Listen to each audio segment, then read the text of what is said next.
What's going on, everybody? Welcome into Minnesota Vikings Now by Chat Sports. My name is Patrick Siepman.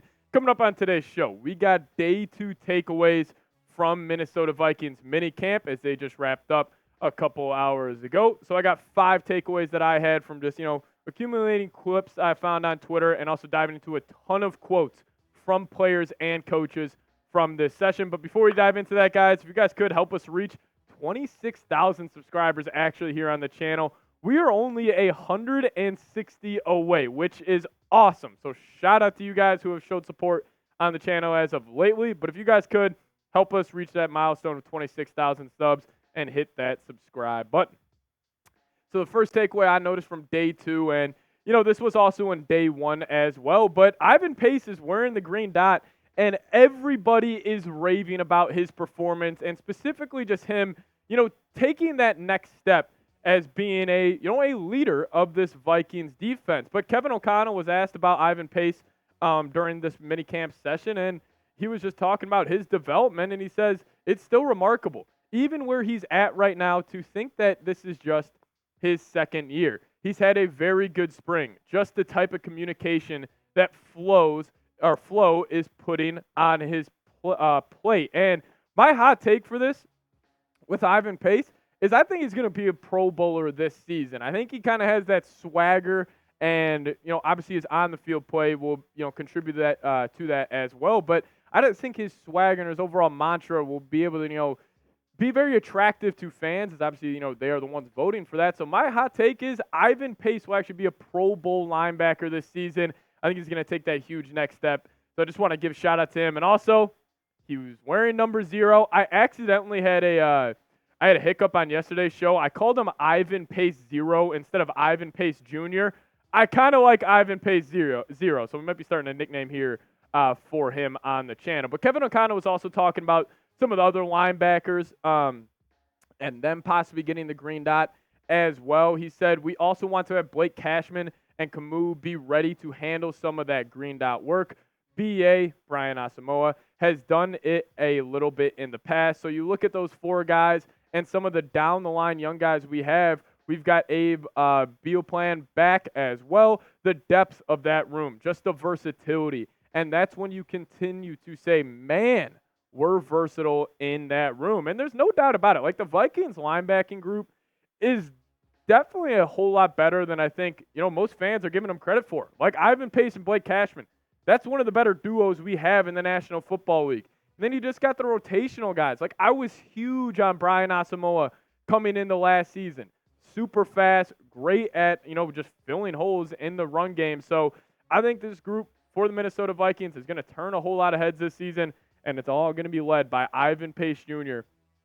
wearing that green dot this season. But number 2 for me, Aaron Jones. Aaron Jones has been absolutely fantastic, and he has looked the part, and he has his teammates absolutely raving about him. And I think with where, the Vikings are, and we did get this new report from Charlie Walters that the Vikings are going to put more emphasis on the running game this season. He did say they're still going to be more of a passing unit, or more of a pass-heavy offense, but they are going to put more, stock into the running game, and that's great to hear because the Vikings run game has struggled in years past. But Aaron Jones specifically was asked about Justin Jefferson at minicamp, and he had an awesome quote. This is what he had to say. He said, I've played with a number 1 receiver, talking about Davante Adams, and now being here with a number 1 receiver, and then 2 number 1s if you ask me, or 3 number 1s if you throw TJ Hockenson in there, it's like, who are you going to guard?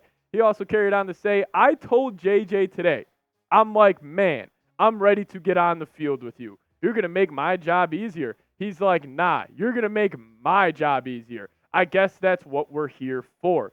He's going to take some attention off me, and hopefully I can do the same. This photo is actually from minicamp earlier today. Aaron Jones looking swaggy as ever, and I thought it was a great point he made when he was talking about we potentially have 3 number 1 options as pass catchers. Jefferson, Addison, Hockenson. And then you add Aaron Jones in the mix.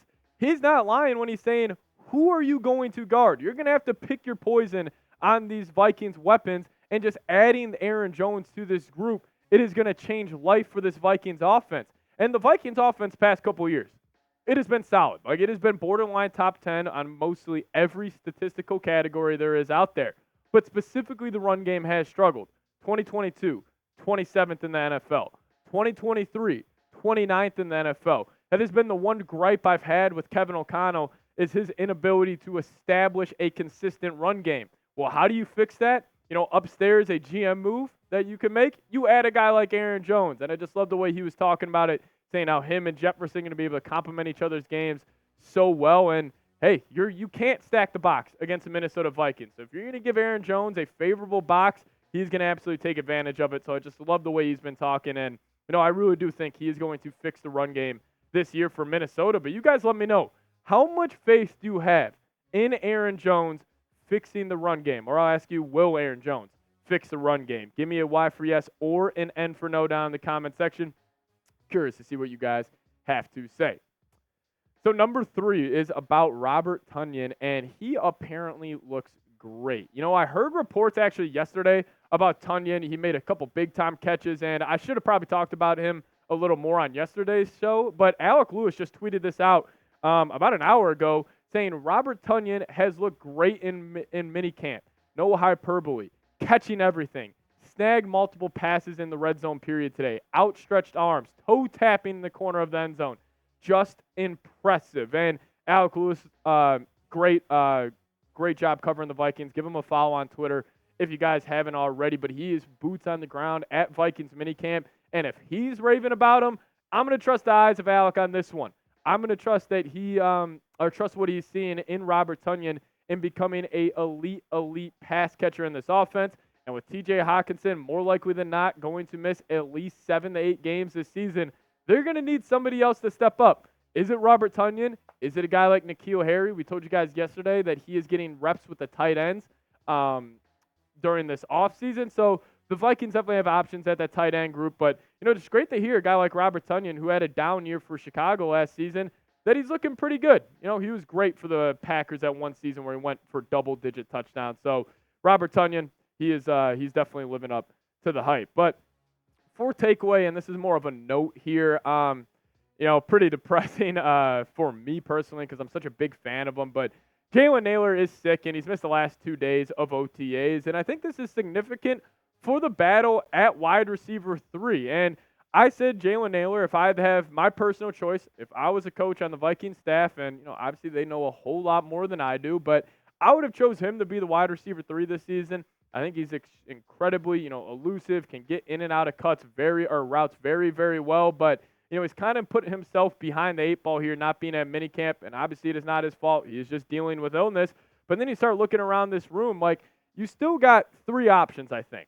It's going to be Brandon Powell. It's going to be a guy like Jalen Nailor. And then also, you forget about a guy like Trent Sherfield, who we did pick up this offseason from the Miami Dolphins, even though he is more of a run-blocking wide receiver. That's more of his calling card, but his name will be thrown in the mix for wide receiver 3. But, after this news that we got a Jalen Nailor, I think it's looking more and more likely that Brandon Powell will be wide receiver 3. And I know a lot of people will freak out over this because for some reason Powell he isn't really loved amongst Vikings fans as much as I thought, but I think he'll be a great choice. And, I think he's honestly an underrated player, not just on the Vikings, but in the entire NFL. Like, I date back to that Falcons game last season when Josh Dobbs, literally had one practice with this football team, and he came on and he killed it. Who did he throw the game-winning touchdown to?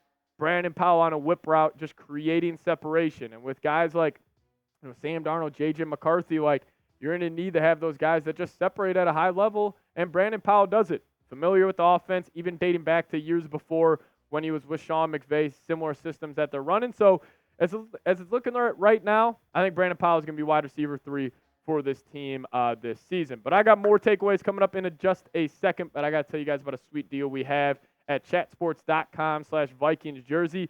Get your Vikings jerseys today. Here's an example of a J.J. McCarthy jersey. I actually just got mine in the mail. I got the white one, and it is fresh. It is awesome. I cannot wait to rock it on game days. So if you guys want to as well, check it out, chatsports.com/Vikings jersey. Number 5, and, this is a takeaway that I had over the first 2 days, but Justin Jefferson is the leader of this football team. And I think there is such a notion and such as a narrative around the NFL that, your quarterback has to be your leader. The quarterback is the face of the franchise. He has to be the one calling the shots in the locker room and just overall, being the leader of the group. I think that couldn't be further from the truth. I think a receiver could as well, and considering the impact and just the overall, just the overall kind of aura that Jefferson has in that locker room, I think he is, far none the biggest leader on this team so far. But Jefferson was actually talking about, stepping up into a leadership role. This is what he had to say. He says, now being a leader of this team, I'm going to start carrying myself a different way. I'm going to be hard on everyone. Make sure we are working to where we want to go, which is a world championship. And I totally agree with that. Like, just what I've seen with Justin Jefferson, and maybe this has a connection to Kirk Cousins leaving, and just listening to his press conference after signing that deal, like, Justin Jefferson is just overall sounding more and more like a leader, and he feels more mature. Obviously, it's just going to happen with him just, growing in age, but just everything I've seen from him, he just feels more of like he is the leader of this football team. And, it was actually, it was pretty funny earlier today at minicamp.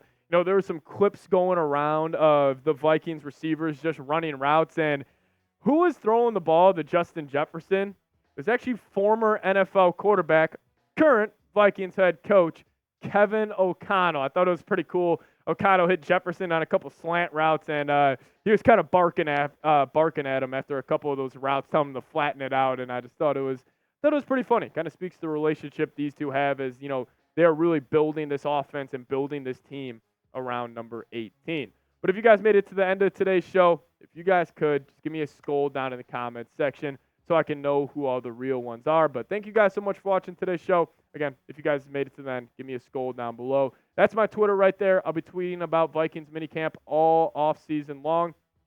So give me a follow, and I'll give you guys a follow back. But thank you guys so much for watching today's show.